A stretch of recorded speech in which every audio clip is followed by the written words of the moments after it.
From Saints Isidore and Maria Parish in Glastonbury, Connecticut, I'm Carol Vassar, and this is Living in Faith, Hope, and Love.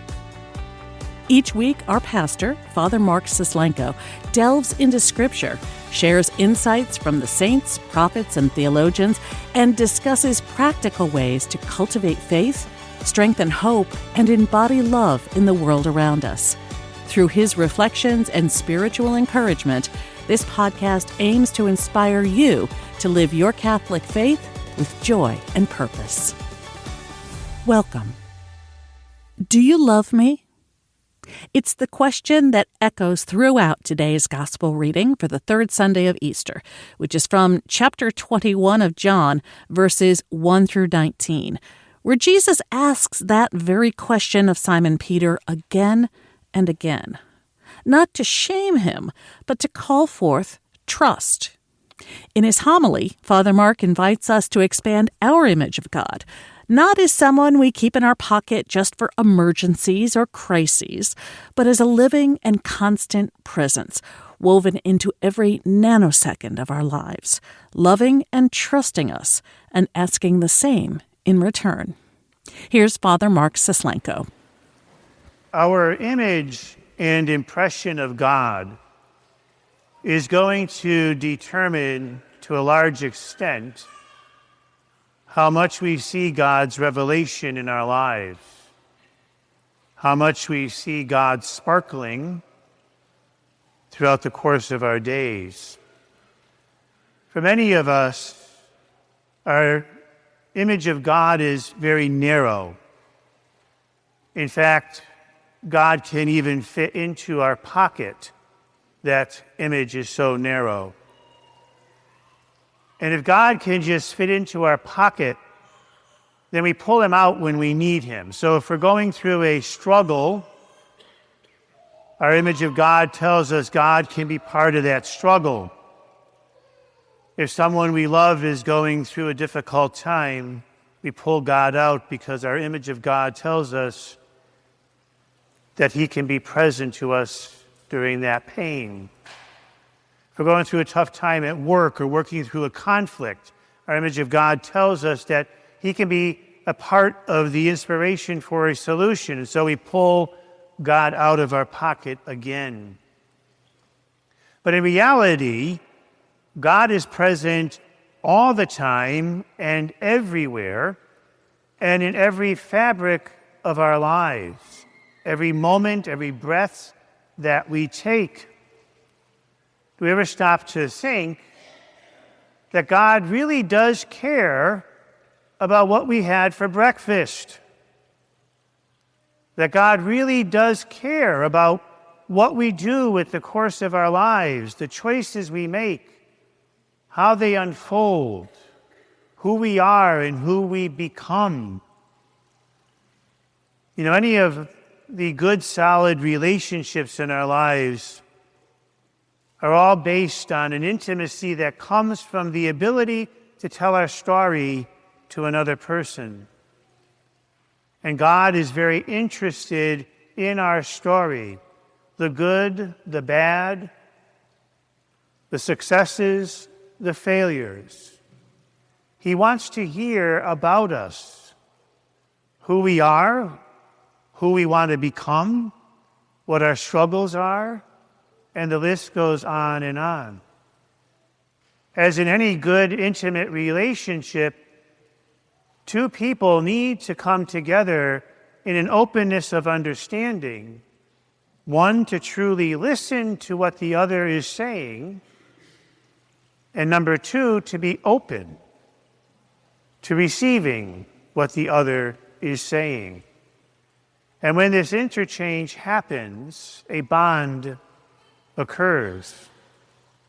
And we begin to see God in every fabric of our lives, in every moment of our day. Then, as our lives play out, we're more attuned and attentive to God revealing himself in the ordinary stuff of life, in the beauty of creation, as our opening hymn brought to light today, while we're having our bacon and eggs in the morning, while we're cleaning the house or as we're attending to the tasks of our work, something can come along and surprise us and be an occasion of a connection with our Creator. But creation is a wonderful source of God's revelation because God's story, the story He wants to share with us, plays out in what He has made. And so all we really need to do is simply look around and allow God to teach us about who He is. This hit home for me several years ago when I literally stumbled upon a tree. It was a huge, big pine tree. Now, if you saw this tree and you didn't pay much attention to it, and you gave it a first glance, your conclusion would be that it is simply dead. And you would probably say, why are you looking at a dead tree?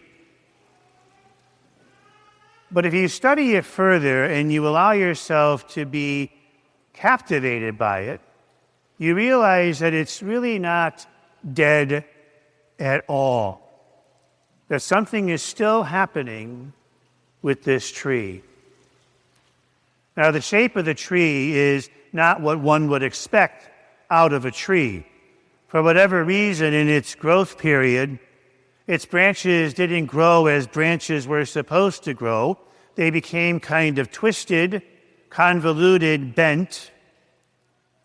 Some of them really have no particular design at all or a sense of connection to the bigger piece of this tree, but nonetheless, they are part of this tree. And if you look even closer to those branches that are seemingly dead, you begin to realize that they're not dead at all, that there's still a spark of life, of green, coming out through the end of those branches. And studying this tree closer, you realize that there still is more life in this tree, life that continues to grow as the seasons change, life that continues to develop. In addition, over time, a very beautiful ivy has begun to wrap itself around the trunk of this tree, enveloping what appears to be dead in a lushness of green new life. As I study that tree, lessons are learned about how God works in our own lives as well. You know, I think most of us, if we look at our lives and we're honest with ourselves, would like to grow up as very lush, beautiful trees. We want all of our branches to be straight. We want all of the pieces to come together. We want to present a perfect self. And we want others to look at us as strong, life-filled, vibrant, and growing and growing and growing. But in reality, that's not who we are at all. Because every one of us has twisted branches. We haven't grown up in the way, perhaps, that we would have liked to have grown up.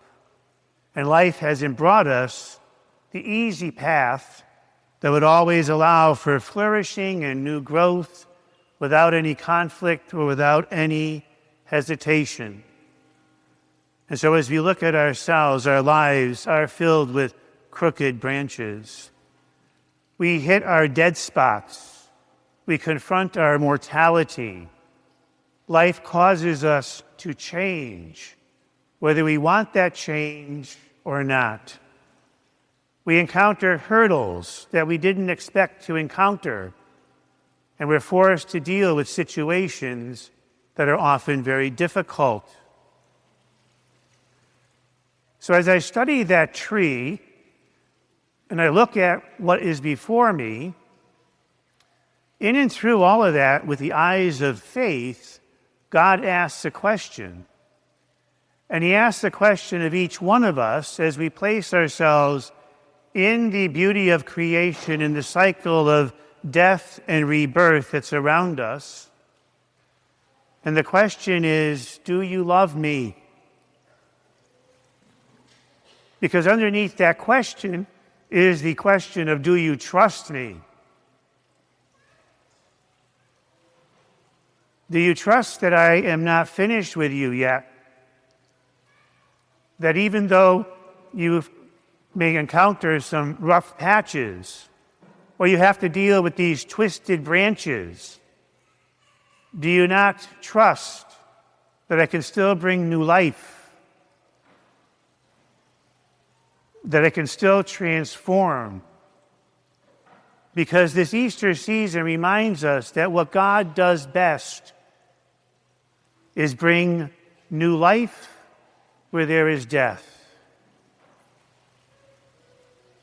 And when we begin to realize that God is very active in the twisted branches and in the imperfections of our life, that our imperfections are not meant to be left behind, but they can be incorporated into the greater vision of God's plan. They're all part of that picture, of that puzzle. And when we realize this, we stumble upon that incredible virtue of hope deep within our soul. And that virtue of hope begins when we realize that all of life, including our very selves, the very soul that gives us our identity and our direction and our purpose, is all held together by this indestructible power of love, the power of God, and that nothing can destroy that. Nothing can take it away.